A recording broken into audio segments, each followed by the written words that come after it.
कोई खाप का अध्यक्ष वगैरह नहीं था और न ही वो इस डिस्ट्रिक्ट का था।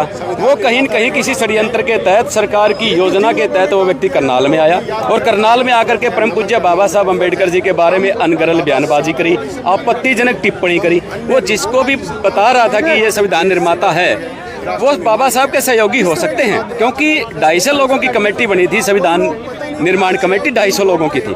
लेकिन लास्ट तक बाबा साहब अम्बेडकर ने अपने अथक प्रयास से पूरे विश्व में घूम करके दुनिया के सभी संविधानों का आकलन करके इतनी अच्छी अच्छी चीज़ें उन संविधानों में से लेकर के बाबा साहब अम्बेडकर आए, जिसमें महिलाओं को अधिकार दिए, पढ़ने का अधिकार दिया, चुनाव लड़ने का अधिकार दिया, नौकरी का अधिकार दिया, मैटरनिटी लीव का अधिकार दिया।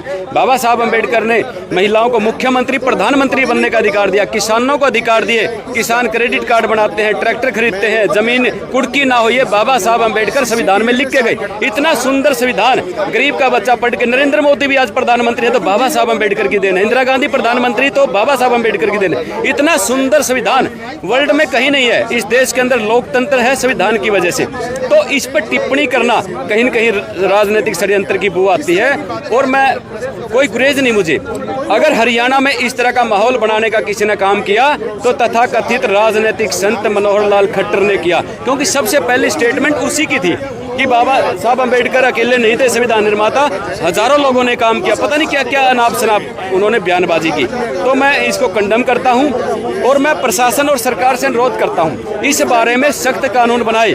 नायब मुख्यमंत्री जी हरियाणा सरकार कैबिनेट में एक कानून लाए, प्रस्ताव पास करे, जो भी बाबा साहब अम्बेडकर के बारे में, संविधान के बारे में या बाबा साहब की मूर्तियों पे कोई छेड़खानी करता है तो कम से कम 10 साल की सजा का प्रावधान करे, ताकि आगे कोई भविष्य में इस तरह की घटना ना हो सके। और आप लोगों के माध्यम से मैं कहना चाहता हूं कि हरियाणा में इस तरह की घटना आगे ना हो।